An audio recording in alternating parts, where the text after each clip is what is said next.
और आप लोग कैसे हैं? उम्मीद है सभी लोग अच्छे होंगे, सेफ़ होंगे और हेल्दी होंगे। चलिए आज की क्लास करंट इकोनॉमी से स्टार्ट करते हैं हम लोग। और करंट इकोनॉमी का जो पहला टॉपिक है हम लोग ले रहे हैं 20 लाख करोड़ रुपए की अर्थव्यवस्था।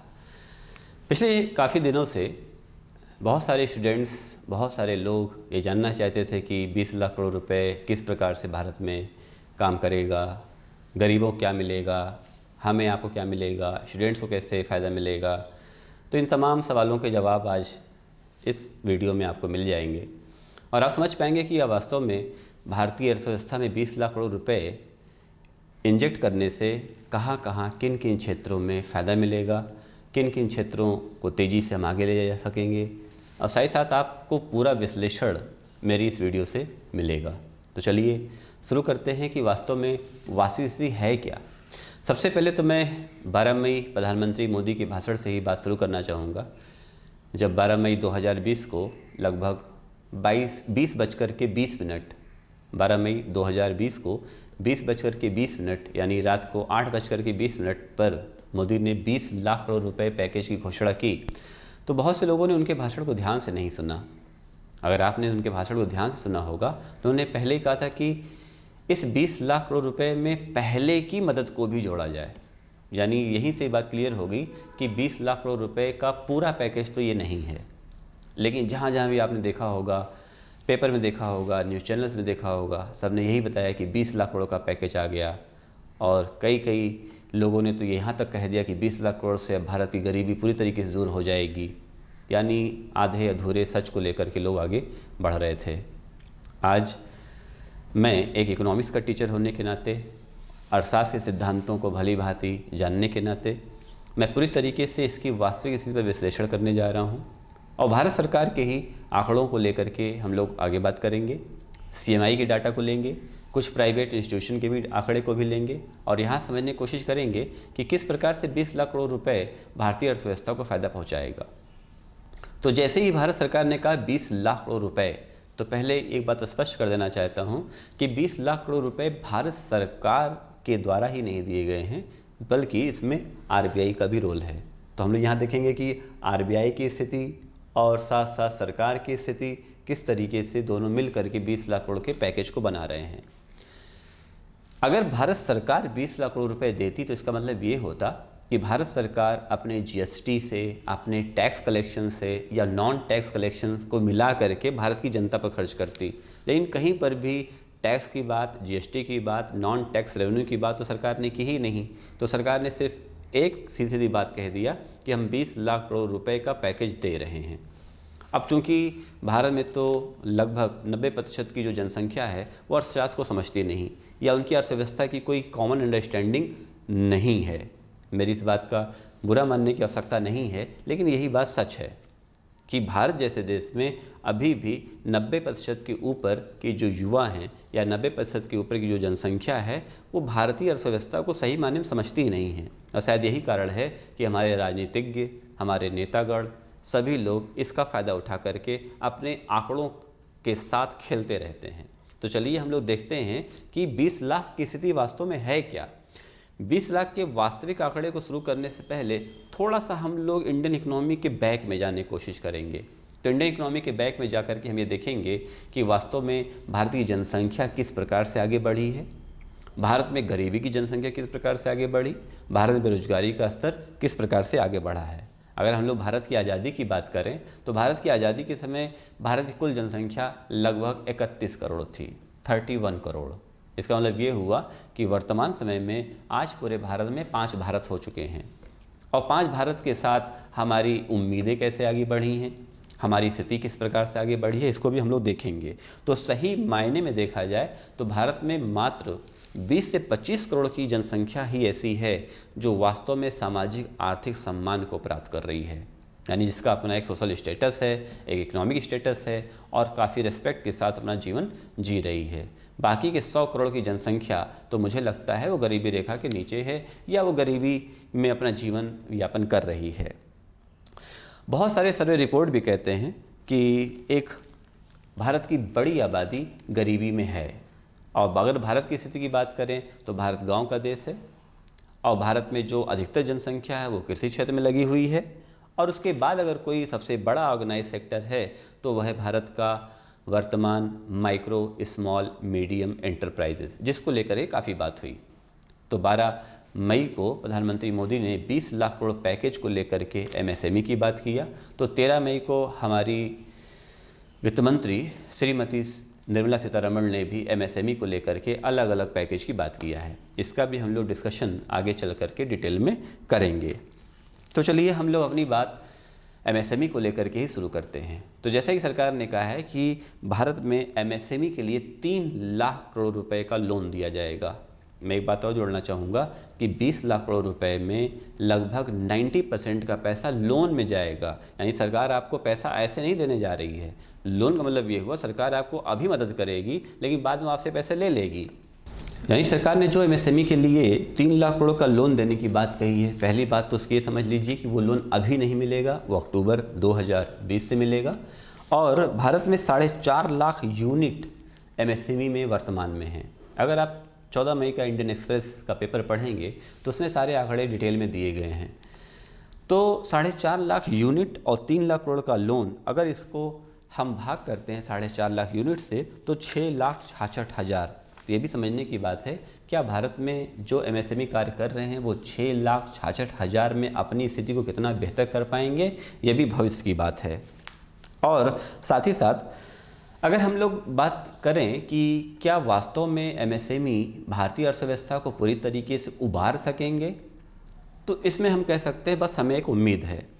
चलिए हम लोग और थोड़ा सा पीछे जाते हैं और भारत की गरीबी को लेकर के थोड़ा सा डिस्कशन करते हैं। तो हम 2001 के आंकड़ों की बात करेंगे और फिर उससे सीधे 2020 के आंकड़ों पर आ जाएंगे। अगर हम 21वीं सदी की बात करें, यानी 2001 से लेकर के अभी 2020, 21वीं सदी के प्रारंभिक 20 वर्षों की बात करें, तो हम ये देखेंगे कि 2001 में भारत में कुल जो जनसंख्या है बीपीएल, यानी अगर हम 2001 के बीपीएल के आंकड़ों की बात करते हैं या 2001 में हम लोग भारत की कुल जनसंख्या की बात करते हैं, तो 2001 में भारत की कुल जनसंख्या लगभग 102 करोड़ होती है। और जिसमें सरकारी आंकड़े ये कहते हैं कि ग्रामीण क्षेत्रों में रहने वाला व्यक्ति 12 रुपये प्रतिदिन के हिसाब से कमाएगा तो उसको बीपीएल में रखा जाएगा। यानी इस तरीके से ग्रामीण क्षेत्र में 328 रुपये कमाने वाला व्यक्ति बीपीएल में शामिल होगा और शहरी क्षेत्रों में 15 रुपये प्रतिदिन कमाने वाला व्यक्ति, अर्थात पूरे माह में 454 रुपये के करीब कमाने वाला व्यक्ति भी बीपीएल में शामिल होगा। इस प्रकार से अब हम 2020 के आंकड़ों में आते हैं। ये भी सरकार का ही आंकड़ा है और नीति आयोग भी इससे इत्तेफाक रखती है। तो बीपीएल के आंकड़ों में वर्तमान में ग्रामीण क्षेत्रों में 28 रुपये प्रतिदिन कमाने वाला व्यक्ति गरीबी रेखा में शामिल होगा। यानी अगर वो प्रति माह 840 रुपये कमाता है तो गरीबी रेखा में शामिल है। और शहरी क्षेत्रों में 33 रुपये कमाने वाला व्यक्ति गरीबी रेखा में शामिल होगा। यानी पूरे माह में अगर वह 990 रुपये ही कमाता है तो वह गरीबी रेखा में शामिल है। इस प्रकार से 990 रुपये शहरी क्षेत्र और 840 रुपये ग्रामीण क्षेत्र। अगर हम पॉइंट टू पॉइंट की बात करें, यानी 2001 से लेकर के 2020, इन 20 वर्षों के अंतर की बात करें, तो जहां ग्रामीण क्षेत्र में पहले 12 रुपये की इनकम को गरीबी रेखा के नीचे माना गया, तो वहीं अब ग्रामीण क्षेत्र में 28 रुपये, यानी 12 रुपये से 28 रुपये, यानी 16 रुपये का डिफरेंस 20 वर्षों में सरकार ने 16 रुपये को गरीबी रेखा का एक अंतराल माना है। तो आप समझ सकते हैं पिछले 20 वर्षों में ग्रामीण क्षेत्रों में जीवन यापन करने वालों के पास सिर्फ चंद पैसों की वृद्धि हुई है। इसी प्रकार से हम लोग शहरी क्षेत्रों को देखते हैं तो 15 रुपये से 33 रुपये, यानी 18 रुपये, यानी 20 वर्षों में लगभग 18 रुपये की अंतराल की वृद्धि हुई है। यानी यहाँ भी चंद पैसों के अंतराल पर आप गरीबी रेखा में शामिल हैं। तो सवाल ये है कि क्या वास्तव में भारत का विकास हुआ नहीं है, या भारत का विकास हुआ है तो कुछ ही क्षेत्रों का हुआ है? इसका भी जवाब हम लोग देखेंगे। और चूँकि वर्तमान में सरकार तो आंकड़े ये देती है कि हमारे पास मात्र 21.92% जनसंख्या ही गरीब है, तो क्या वास्तव में भारत में जनसंख्या का प्रतिशत सिर्फ कम है या गरीबों की तादाद तेज़ी से बढ़ रही है? और अगर भारत में गरीब है ही नहीं तो इस लॉकडाउन की स्थिति में समस्याएं क्यों पैदा हो रही हैं? लोग बेरोजगार क्यों हो रहे हैं? एक अधिक जनसंख्या के पास पैसा क्यों नहीं है? लोग इधर से उधर क्यों जा रहे हैं? क्या हमारा प्रशासन पूरी तरीके से फेल हो गया है या अर्थव्यवस्था हमारी चरमरा गई है? इन पर भी हम लोग डिटेल से बात करेंगे।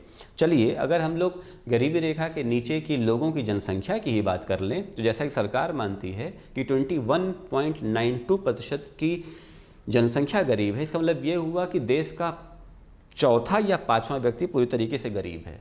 लेकिन अगर हम बहुत सारे रिपोर्ट्स या इंटरनेशनल मॉनेटरी फंड या वर्ल्ड बैंक या बहुत सारे ऐसी संस्थाएं हैं जिनकी रिपोर्ट्स को हम ध्यान से पढ़ें तो ये आंकड़े बताते हैं कि भारत में बहुत सारे राज्य ऐसे हैं जहां पर दूसरा और तीसरा व्यक्ति ही गरीब है। हम ज़्यादा दूर नहीं जाएंगे, अगर हम बिहार को ले लें तो बिहार का हर दूसरा व्यक्ति गरीब है और उत्तर प्रदेश का हर तीसरा व्यक्ति गरीब है। अगर हम सरकार के आंकड़ों की बात करें तो सरकार ने खुद ये आंकड़े दिए हैं कि बिहार, उत्तर प्रदेश, उड़ीसा, मध्य प्रदेश, झारखंड, छत्तीसगढ़ और आसाम, इन 7 राज्यों में जिनकी कुल जनसंख्या 57 करोड़ है, यहाँ पर 30 से 50% के लोग क्या हैं, गरीबी रेखा से नीचे यानी गरीबी में शामिल हैं। तो बीपीएल में शामिल होने वालों का जो आंकड़ा है वो लगभग वास्तव में 50 से 55% है इन 7 राज्यों में। लेकिन सवाल ये है, क्या अर्थशास्त्र को राजनीति से जोड़ करके नहीं देखा जाना चाहिए? बिल्कुल सही बात है, क्योंकि कौटिल्य ने अपनी पुस्तक अर्थशास्त्र लिखी, लेकिन वास्तव में इस पुस्तक की जो अंदर की सारी बातें थीं वो राजनीति की थीं। तो थोड़ा सा हम लोग राजनीति को भी इसमें इंट्रोड्यूस करके देखते हैं कि वास्तव में राजनीति का अर्थनीति से किस प्रकार से प्रभाव है और राजनीति अर्थनीति पर किस प्रकार से हावी है। तो अगर हम लोग 2011 के आंकड़ों की बात करें तो 2011 में यानी आज से ठीक 10 साल पहले इन 7 राज्यों की कुल आबादी 50 करोड़ हुआ करती थी और इन 50 करोड़ में गरीबी रेखा के नीचे रहने वालों की जनसंख्या लगभग 17 करोड़ थी, जो कि वर्तमान में 2020 में 57 करोड़ है और गरीबी रेखा के नीचे कुल जनसंख्या 23 करोड़ है। अकेले बिहार और यूपी की जनसंख्या 34 करोड़ है और बीपीएल में रहने वालों की जनसंख्या 13 से 14 करोड़। ये अपने आप में बहुत ही डरावना आंकड़ा है कि बिहार और उत्तर प्रदेश जैसे बड़े राज्यों में गरीबों की जनसंख्या तेज़ी से बढ़ रही है। तो जैसा कि मैंने कहा कि अगर हम थोड़ा सा राजनीति की बात करें, और राजनीति का मतलब यहाँ सिर्फ पार्लियामेंट में रहने वाले मेंबर्स की बात कर लें या सांसदों की बात कर लें या विधायकों की बात कर लें, तो उनकी स्थिति क्या है। अगर हम सांसद विधायकों की बात करते हैं तो हम देखते हैं कि इन 7 राज्यों जो सबसे ज़्यादा गरीब हैं, इनमें लोकसभा में इन 7 राज्यों से लगभग 209 सांसद हैं और इन 209 सांसद में 197 सांसद करोड़पति हैं। अगर हम राज्यसभा की बात कर लें तो इन 7 राज्यों से राज्यसभा में 86 सांसद हैं, जिसमें से 83 करोड़पति हैं। और अगर हम विधायकों की बात कर लें तो इन 7 राज्यों से 1320 विधायक हैं, जिनमें से लगभग 1242 विधायक करोड़पति हैं। चलिए, तो हम ये बात कर रहे हैं इन सभी राज्यों के सांसदों की और हमने बात किया इन सभी राज्यों के गरीबी की। तो आंकड़ा ये निकल कर आता है कि इन सभी राज्यों की जो गरीब लोग हैं 90% गरीब हैं। यानी और इन सभी राज्यों के सांसद विधायकों को मिला लें तो 92% सांसद विधायक करोड़पति हैं। इन्हीं 92% सांसदों विधायकों की जो जनसंख्या, गरीबों की जनसंख्या, वो 90% है। अब आप इसे क्या कहेंगे? चलिए वर्तमान स्थिति पर नज़र डालते हैं तो एक और रिपोर्ट की बात करते हैं, जिसमें वर्तमान सरकार यानी बीजेपी के 301 सांसद हैं, जिसमें 301 सांसदों में से 265 सांसद करोड़पति हैं। कांग्रेस के 51 सांसद हैं, जिसमें से 43 सांसद करोड़पति हैं। हम रीजनल लेवल पे जाते हैं तो जनता दल यूनाइटेड यानी बिहार की क्षेत्रीय पार्टी, जिसमें 16 सांसद हैं और 16 में से 15 करोड़पति हैं। लोक शक्ति जनता पार्टी 6 में से 6 करोड़पति हैं। समाजवादी पार्टी 5 सांसद, 5 करोड़पति हैं। बहुजन समाजवादी पार्टी यानी बीएसपी, मायावती जी की पार्टी, उसमें 10 में से 10 करोड़पति हैं। उड़ीसा की बीजू जनता दल पार्टी यानी इसमें से 12 सांसदों में से 8 लोग करोड़पति हैं। आप इस बात को समझ पा रहे हैं कि जहाँ की जनसंख्या में लोग इतने गरीब हैं, वहाँ के सांसद विधायक कितने अमीर हैं। यानी अर्थनीति के ऊपर राजनीति पूरी हावी है। चलिए, अगर हम लोग 2001 से 2020 की हम लोग बात करें तो हम ये देखते हैं कि सरकार के द्वारा जो पैसा लगातार गरीबों को दिया गया और लगातार उस सेक्टर को दिया गया है जहां से सरकार को ज़्यादा से ज़्यादा फ़ायदा मिला है, तो उसकी हम लोग बात करते हैं। तो हम लोग ये भी जानने की कोशिश करें कि पिछले 20 वर्षों में वास्तव में गरीबी रेखा के नीचे रहने वाले लोगों को क्या मिला है, या उद्योगपतियों को क्या मिला, कारपोरेट सेक्टर को क्या मिला। प्रशासनिक अधिकारियों को क्या मिला है या राजनीतिज्ञों को क्या मिला है। अगर हम इसे समझ जाएंगे तो हम ये भी समझ पाएंगे कि भारत में अमीरी और गरीबी का जो अंतराल है इतना ज़्यादा क्यों है, और वास्तव में जो सरकार ने 20 लाख करोड़ का एक पैकेज दिया है उस 20 लाख करोड़ का सच क्या है। तो चलिए जान लेते हैं कि वास्तव में 20 लाख करोड़ रुपए का सच क्या है। 20 लाख करोड़ रुपए में मॉनेटरी पॉलिसी का क्या रोल है, और जैसे कि लोग जानते हैं कि आरबीआई मॉनेटरी पॉलिसी और सरकार फिजिकल पॉलिसी कंडक्ट करती है। तो आरबीआई और सरकार दोनों ने मिलकर के 20 लाख करोड़ पैकेज को बनाया है। यानी अगर हम ये कहें कि मॉनेटरी पॉलिसी पर पूरे तरीके से अधिकार सिर्फ और सिर्फ मॉनेटरी पॉलिसी पर पूरे तरीके से अधिकार सिर्फ और सिर्फ आरबीआई का है, और फिस्कल पॉलिसी पर तरीके से अधिकार सिर्फ और सिर्फ सरकार का है। कहने का सेंस ये है कि क्या वास्तव में 20 लाख करोड़ रुपए में जो भारत में बेरोजगारी की दर है उसको हम कुछ हद तक कम कर पाएंगे। जैसा कि बहुत सारी संस्थाओं के आंकड़े हैं कि भारत में बेरोजगारी की दर तीव्रतम है। अगर वर्तमान की बात करें तो लगभग 14 करोड़ लोग अब तक बेरोजगार हो चुके हैं। हम इसका डिटेल आपको अभी इन आंकड़ों के माध्यम से देते हैं। तो सबसे पहले तो हम लोग ये देख लें कि 20 लाख करोड़ रुपए की गणित है क्या, या 20 लाख रुपए का आंकड़े क्या हैं जिनके बारे में आपको वास्तविक रूप में जानना चाहिए। तो शुरुआत यहाँ से करते हैं कि 6 फरवरी 2020 को आरबीआई ने 2,80,000 करोड़ रुपए का लिक्विडिटी सिस्टम में इंजेक्ट किया, और फिर 27 मार्च को 3,74,000 रुपये की लिक्विडिटी सिस्टम में इंजेक्ट किया। उसके बाद टारगेटेड रेपो रेट्स को लेकर के 1 लाख करोड़ रुपए का लिक्विडिटी डाला गया। यानी रेपो रेट रेट समझना जरूरी है। रेपो रेट का मतलब ये है कि आरबीआई अपनी मॉनेटरी पॉलिसी में इस तरीके से समायोजन करती है कि जब वो रेपो रेट को कम कर लेती है तो उससे कहीं ना कहीं लिक्विडिटी बढ़ जाती है।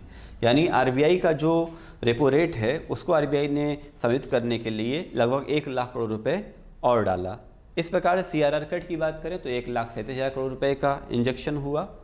एक होता है मार्जिनल स्टैंडिंग फैसिलिटी यानी एमएसएफ, इसके जरिए भी सरकार ने 1,37,000 करोड़ रुपए आरबीआई से प्राप्त किया। अगर हम 17 अप्रैल की बात करें तो 17 अप्रैल को आरबीआई के द्वारा targeted long term repo operation के लिए 50,000 करोड़ रुपए इंट्रोड्यूस किए गए। हम रीफाइनेंस की बात करें तो सिडबी और नाबार्ड को रीफाइनेंस के जरिए 50,000 करोड़ रुपए दिए गए, और चूंकि म्यूचुअल फंड की स्थिति बीच में काफ़ी डावाडोल हो गई थी तो 27 अप्रैल को आरबीआई ने एसएलएफ स्पेशल लिक्विडिटी फैसिलिटी के जरिए लगभग 50,000 करोड़ रुपए इंट्रोड्यूस किए, और सरकार ने पहले ही गरीब या प्रधानमंत्री गरीब पैकेज योजना के तहत 1,70,000 करोड़ रुपए का इंट्रोडक्शन इस सिस्टम में कर दिया था। इस तरीके से देखा जाए, अगर आप सारा आंकड़ा जोड़ते हैं आरबीआई का और सरकार का, जो पहले इस लॉकडाउन के पहले जो चर्चा में थे, तो उसमें से 9,74,000 करोड़ रुपए इस सिस्टम में पहले आ गए थे। इस प्रकार देखा जाए तो 20 लाख करोड़ में से ये 9,74,000 करोड़ रुपए घटाने पर बचता है 10,26,000 करोड़ रुपए। यानी सरकार के द्वारा ये पैकेज 20 लाख करोड़ रुपए का नहीं है, ये मात्र 10,26,000 का है। यानी जो हम 20 लाख रुपए की बात कर रहे हैं ये 20 लाख का ना होकर के 10,26,000 करोड़ का है। 10,26,000 करोड़, ये बात आपको ध्यान रखनी चाहिए। लेकिन सवाल ये है, क्या अमेरिका जैसे देशों में, हम अमेरिका की बात इसलिए कर रहे हैं क्योंकि भारत अपनी तुलना अब अमेरिका से ही करता है, क्या अमेरिका जैसे देशों में भी फेडरल रिजर्व और अमेरिकन गवर्नमेंट मिलकर काम कर रही है? तो जवाब है बिल्कुल नहीं। अमेरिकी सरकार ने लगभग 9 लाख करोड़ रुपए अपने देश में जो बेरोजगार हैं उनके लिए बेरोजगारी भत्ता के रूप में सिस्टम में डाला हुआ है। चलिए हम अमेरिका की बात को यहाँ से हटा देते हैं। बात ये करते हैं कि क्या अब सरकार के पास 10,26,000 करोड़ रुपए हैं? क्या सरकार के पास 10,26,000 करोड़ रुपए खजाने में हैं जो पूरी तरीके से वो सिस्टम में डाल सके? और इसमें भी हम लोग बात करेंगे कि सरकार के द्वारा जो इस बार के बजट में किसानों के लिए या स्वच्छता अभियान के लिए या किसान जनधन योजना के लिए, किसान सम्मान निधि योजना के लिए 8 लाख करोड़ रुपए डाले गए थे, वो भी इसमें शामिल है, यानी वो 8 लाख रुपए भी इसमें शामिल हैं। तो सरकार ने अब नए तरीके से एमएसएमई के लिए 3 लाख करोड़ रुपए लोन का प्रावधान किया है। और ये 3 लाख करोड़ रुपए कहाँ कब से मिलेंगे आपको? अक्टूबर से मिलेंगे। और एक बार मैं फिर ये कहना चाहूँगा, ये 3 लाख करोड़ रुपए 45 लाख यूनिट में बांटे जाएंगे। तो 45 लाख यूनिट में हर यूनिट को मिलेगा 6,66,000 रुपये। तो क्या ये 6,66,000 रुपये पूरी तरीके से एमएसएमई को स्टैंड कर सकेगा? ये भी सिर्फ एक उम्मीद ही है, देखते हैं आगे क्या होगा। और एक और आंकड़ा मेरे पास है जिसमें एमएसएमई के स्ट्रक्चर को ही चेंज कर दिया गया है, यानी वर्तमान में एमएसई का डायमेंशन पूरी तरीके से बदल दिया गया है। जहां पहले एमएसएमई की रेंज 10 लाख से 25 लाख हुआ करती थी, अब वो रेंज 1 करोड़ से 20 करोड़ हो गया है।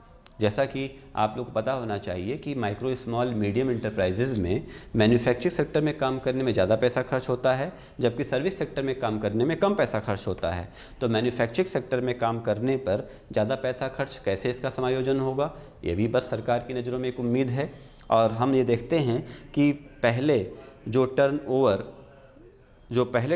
था उसको बदल कर सरकार ने अब वो टर्नओवर 5 करोड़ कर दिया, यानी जो रेंज बदला है वो 1 करोड़ से 20 करोड़, यानी स्मॉल के लिए 1 करोड़, माइक्रो के लिए 1 करोड़ रुपए, स्मॉल के लिए 10 करोड़ रुपए और मीडियम के लिए 20 करोड़ रुपए।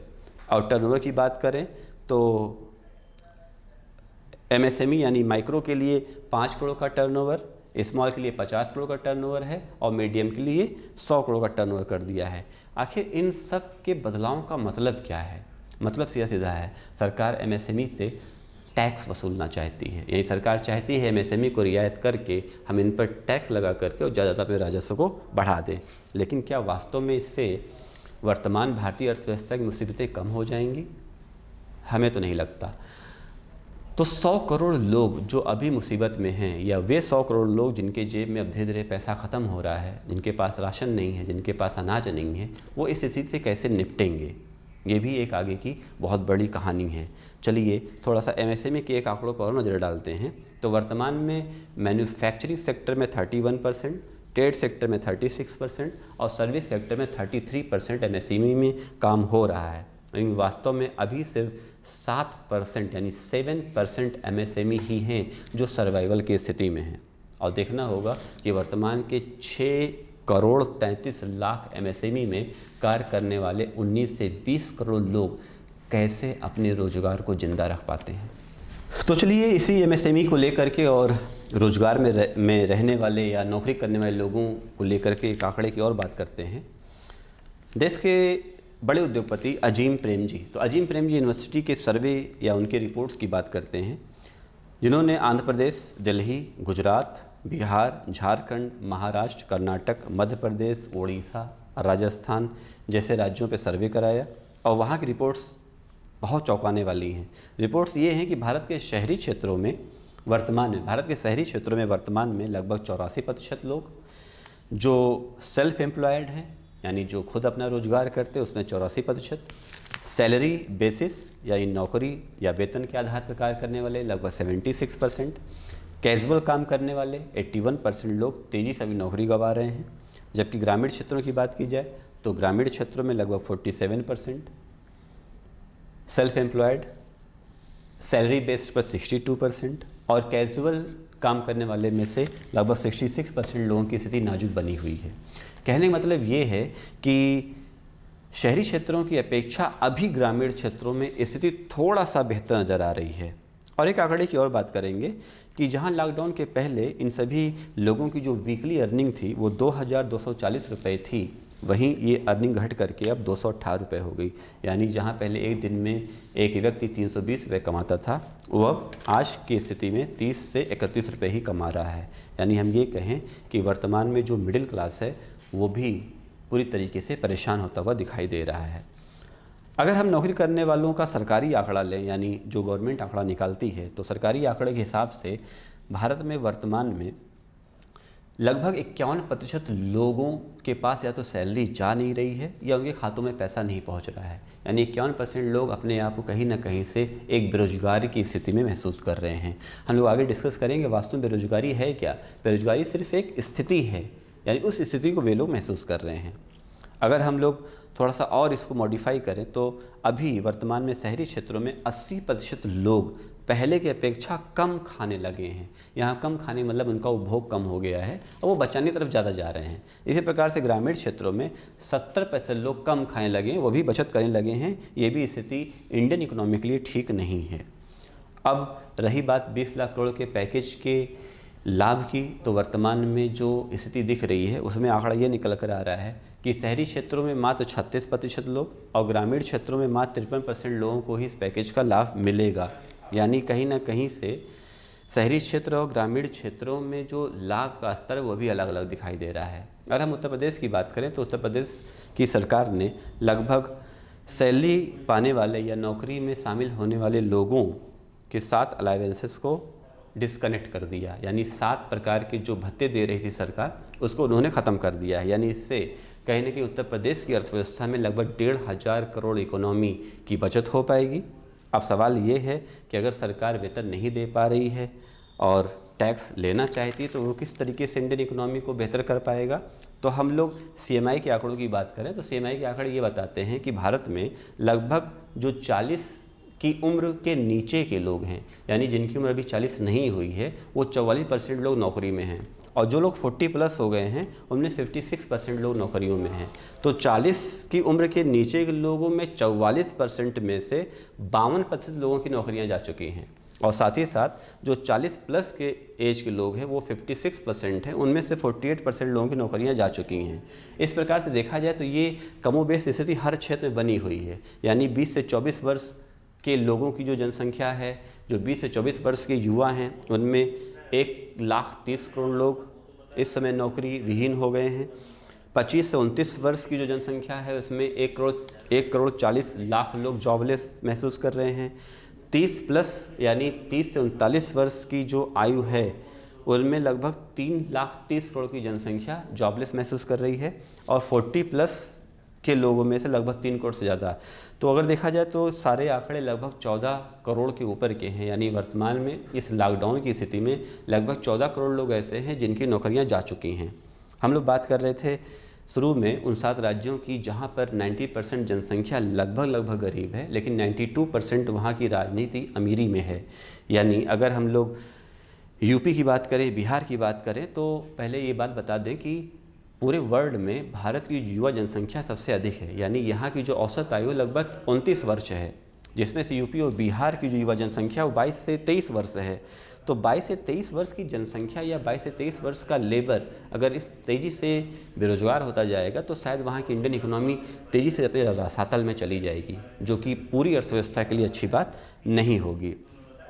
तो ये बात तो बिल्कुल स्पष्ट है कि भारत में बेरोजगारी के स्तर जो तेज़ी से बढ़ रहे हैं वो गरीबी को भी और भयावह रूप देंगे। अगर इस पर कुछ जल्दी से काम नहीं किया गया तो आने वाले समय में हमें और समस्याएं झेलनी पड़ेगी। यही वास्तविक स्थिति है और इसी को हम लोग यहाँ डिस्कस कर रहे हैं। लेकिन चलिए, अब लोगों के दिमाग में ये होगा कि अच्छा आप बता तो रहे हैं कि ये ऐसे नहीं है, तो आखिर वास्तव में स्थिति क्या हो। जैसा कि मैंने अपने पोस्ट में भी कहा था कि अगर 20 लाख करोड़ रुपए वास्तव में सरकार देना चाहती है तो वो DBT के जरिए यानी डायरेक्ट बेनिफिट ट्रांसफ़र के जरिए या 100 करोड़ की जनसंख्या जिसके पास सामाजिक आर्थिक स्थिति बेहतर नहीं है। तो जैसा कि मैंने पहले भी कहा कि 20 लाख करोड़ रुपए अगर सरकार वास्तव में देना चाहती है तो वो DBT के जरिए यानी जो 100 करोड़ के लगभग की जनसंख्या गरीब है, 100 करोड़ के लगभग की जनसंख्या गरीबी रेखा के नीचे है, उनको 20-20 हज़ार रुपये दे दे। लेकिन क्या वास्तव में 20,000 रुपये देने से अर्थव्यवस्था ठीक हो जाएगी? अगर हम लोग यूपी बिहार की बात करें, जैसा हमने बताया यूपी बिहार में सबसे ज़्यादा गरीबी है और यहीं पर सबसे ज़्यादा युवा जनसंख्या भी है। तो इस बात को भी समझना होगा कि अगर 20,000 रुपये सरकार देती है तो इन जनसंख्या की डिमांड बढ़ जाएगी। और समष्टि अर्थशास्त्र और सूक्ष्म अर्थशास्त्र यानी micro economics and micro economics भी ये बताते हैं कि अगर हम अपने डिमांड के साइड को बेहतर कर लें, हम अपनी मांग पक्ष को बेहतर कर लें, तो पूर्ति पक्ष ऑटोमेटिक बेहतर हो जाएगा। यानी अगर हम मांग को जनरेट कर सकें या मांग को उत्पन्न कर सकें तो हमारी अर्थव्यवस्था ऑटोमेटिक अच्छी हो जाएगी। लेकिन सवाल ये है कि 20,000 रुपये सबको देना क्या यह सही कदम होगा? और वास्तव में 20,000 रुपये तो भारत की जो गरीबी रेखा के नीचे की जनसंख्या है उसकी 50% जनसंख्या तो पूरे साल में इतने पैसे नहीं दे पाती है। और रही बात 50% और की, तो 50% जनसंख्या पूरे साल में लाख रुपए से भी कम कमाती है। तो सवाल ये है कि हम किस प्रकार से 20 लाख करोड़ की बात कर सकते हैं, या 20 लाख करोड़ रुपए का क्या समायोजन है। यहीं पर मैं एक और बात जोड़ना चाहूँगा, जैसे कि वर्तमान में श्रमिक ट्रेनें चलाई जा रही हैं और श्रमिक ट्रेनों में काफ़ी कुछ हादसे हो रहे हैं, श्रमिक मजदूरों की मौत हो रही है, श्रमिक परेशान हो रहे हैं, उन्हें भोजन नहीं मिल रहा, पानी में नहीं मिल रहा है। और कई राज्यों ने तो श्रमिक ट्रेनों से उतरने वाले नागरिकों से पैसे भी ले लिए, किराए भी ले लिए, जबकि सरकार ने कहा था कि हम पूरी तरीके से इन्हें जो है सहायता देंगे या उनको पूरी तरीके से राहत देंगे। तो सवाल ये है, क्या वास्तव में भारत के पास इतना पैसा नहीं है कि अपने देश के नागरिकों को एक स्थान से दूसरे स्थान तक पहुंचा सके। तो चलिए इस बात को भी समझते हैं। और एक आंकड़ा और है मेरे पास, जिसमें इंडियन एक्सप्रेस का ही आंकड़ा है और द हिंदू के भी कुछ आंकड़े मेरे पास हैं, जिसमें ये साफ साफ लिखा हुआ है कि अगर 30 दिनों तक 300 श्रमिक ट्रेनें लगातार चलें तो उनका जो टोटल कॉस्ट आएगा वो 900 करोड़ आएगा। यानी 30 दिन तक 300 श्रमिक ट्रेनें लगातार श्रमिकों को ले करके एक स्थान से दूसरे स्थान पर जाएं पूरे भारत में, तो उनका टोटल कॉस्ट 900 करोड़ आएगा। क्या भारत सरकार के पास 900 करोड़ रुपए नहीं हैं जिनसे श्रमिकों को एक स्थान से दूसरे स्थान पर पहुंचा सके। बात करते हैं मुफ्त में चिकित्सा की, मुफ्त में कोविड-19 की टेस्टिंग की, क्वारंटाइन हाउसेस की, हॉस्पिटल्स की। अगर इन सब पे भी सरकार खर्चा करे तो उसका जो आर्थिक बोझ आएगा वो मात्र 1.5 लाख करोड़ रुपए आएगा। और अभी वन नेशन वन राशन, यानी एक राष्ट्र एक राशन कार्ड की बात चल रही, जिसमें 23 करोड़ लोगों के पास अभी वर्तमान में राशन कार्ड है। बाकी के 22 से 23 करोड़ लोग, यानी ये मान के चलिए पूरे भारत में 50 करोड़ लोग एलिजिबल हैं राशन कार्ड के लिए, लेकिन उसमें 50% लोगों के पास राशन कार्ड है जिनके आधार पर वो राशन ले रहे हैं। बाकी 50% लोगों के पास राशन कार्ड नहीं है। लेकिन अगर सरकार इन सबको राशन मुफ्त में दे तो इन पर कुल खर्च आएगा 2,20,000 करोड़ रुपये। क्या सरकार ये भी खर्च करने में सक्षम नहीं है? और वर्तमान में अगर शहरी क्षेत्रों को और ग्रामीण क्षेत्रों को देखा जाए तो ग्रामीण क्षेत्रों में भी 10 करोड़ की आबादी ऐसी है जो वहाँ रहती है जहाँ पर सिंचाई सुविधाएं नहीं हैं। इसलिए ये आबादी कहीं ना कहीं फॉरेस्ट्री पर डिपेंड है, लाइव स्टॉक पर डिपेंड है, चारागाह पे है, वन से होने वाली उपज पर है। अगर सरकार इन्हें 75,000 करोड़ रुपए खर्च करती है तो इन 10 करोड़ ग्रामीण युवाओं की या 10 करोड़ ग्रामीण नागरिकों का जीवन बेहतर हो सकता है। अब चूँकि ग्रामीण क्षेत्रों में सरकार मनरेगा जैसे कार्यक्रम तो चलाती रही है, जिसमें वो 200 रुपये प्रतिदिन के आय पर काम देती रही है, तो क्या वही स्थिति हम शहर में भी या शहरी मनरेगा के रूप में नहीं कर सकते हैं? तो सुझाव ये भी है कि अगर हम शहरी मनरेगा करें और प्रत्येक नागरिक को 400-500 के रेट से उन्हें पेमेंट करें तो इससे भी स्थिति बेहतर हो सकती है। और ये सब करने में सरकार के ऊपर ज़्यादा बर्डन नहीं आएगा, मात्र 3 लाख करोड़ रुपए का आएगा जो सरकार ने MSME को देने की बात कही है। अब सवाल ये है कि सरकार के पास रास्ते क्या हैं? अभी चूँकि हमारे पास रोजगार के रूप में हमारा नेचर है, हमारे लैंड हैं, हमारे रिसोर्सेज हैं, हमारे मिनरल्स हैं, खनिज हैं, ये सब चीज़ें हैं जिन पे सरकार को काम करना होगा, जिससे वो ज़्यादा से ज़्यादा लोगों को रोज़गार से जोड़ सकें। और चूँकि सरकार बार बार बात कर रही है आत्मनिर्भर होने की, तो आत्मनिर्भरता हम किस तरीके से ला पाएंगे ये भी बस एक उम्मीद के आखिरी चरण में ही है। यानी हम बस उम्मीद कर सकते हैं कि हम आत्मनिर्भर हो जाएंगे। तो एक तरफ सरकार आत्मनिर्भरता की बात कर रही है, दूसरी तरफ लेबर लॉ को समाप्त कर रही है। जैसा कि मैंने शुरू में ही बताया, सरकार FDI को लाने के लिए परेशान है और FDI लाने वाली कंपनियां ही भारत में श्रमिकों के नियमों को लेकर शिकायत कर रही हैं। उन्हीं शिकायतों को सुनकर सरकार लेबर लॉ को समाप्त कर रही है। अब सवाल ये भी है कि क्या वास्तव में सरकार आत्मनिर्भरता लाना चाहती है या विदेशी पूंजीपतियों को स्पेस दे करके भारत में उन्हें बस एंट्री दिलाने का रास्ता तलाश रही है? चलिए, सरकार के द्वारा जो दिए गए पैकेज है, अगर उसकी हम लोग बात करें तो वास्तव में उसका लाभ हुआ क्या? यानी सरकार ने MSME को पहले भी बहुत सारा पैकेज दिया, उससे क्या लाभ हुआ? कॉर्पोरेट सेक्टर को खूब पैसा दिया, उसका कोई लाभ नहीं मिला। Bank reform, real estate, NABARD, NBFC, ऐसे मेरे पास बहुत सारे लिस्ट हैं जिसमें सरकार ने काफ़ी पैसा दिया मगर उसका लाभ सीधे कुछ प्राप्त नहीं हुआ। अगर सरकार ये करे कि वो मानव संसाधन पर खर्च करे या ह्यूमन रिसोर्स इकोनॉमी को डेवलप करे तो शायद हम एक बार फिर से अपनी इकोनॉमी को रिवाइव कर सकेंगे। तो सिर्फ ये कहना ही पर्याप्त नहीं होगा कि हम 20 लाख करोड़ से भारतीय अर्थव्यवस्था को आगे ले जा पाएंगे। उस पर कुछ ग्राउंड लेवल पे काम भी करना होगा। भारत में वर्तमान में रिवर्स माइग्रेशन की समस्या भी तेज़ी से बढ़ रही है। अगर हम 2001 की जनगणना की बात करें तो 102 करोड़ की जनसंख्या में से लगभग 31 करोड़ लोग माइग्रेट कर गए। यहाँ माइग्रेशन मतलब ये है कि देश के बाहर भी, विदेशों में भी गए और देश के भीतर भी एक राज्य से दूसरे राज्य में आते जाते गए। और 2011 में जहां 121 करोड़ की जनसंख्या का आंकड़ा जनगणना देती है तो उसमें से 45 करोड़ लोग बाहर चले गए। यानी जहां 2001 में 30% की जनसंख्या माइग्रेट हो रही थी, वहीं 2011 में 37% की जनसंख्या माइग्रेट हो रही थी। और वर्तमान में 2020 में लगभग 130 करोड़ की जनसंख्या में से लगभग 48 करोड़ की जनसंख्या माइग्रेट हो रही है।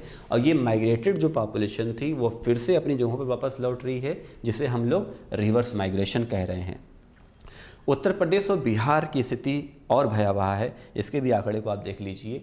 उत्तर प्रदेश और बिहार के पलायन करने वाले मजदूरों की संख्या लगभग 10 करोड़ है। हालांकि सरकारी आंकड़ों में इसे 6 करोड़ ही दर्ज कराया गया है, लेकिन वास्तव में जो और रिपोर्ट्स हैं, जो और संस्थाएं वो बताती हैं कि 10 करोड़ की जनसंख्या उत्तर प्रदेश और बिहार की है, जो अपने अपने राज्यों को छोड़ करके दूसरे स्थानों पर थी। तो सवाल यहाँ पर ये है कि आत्मनिर्भर भारत कैसे आगे बढ़ सकेगा?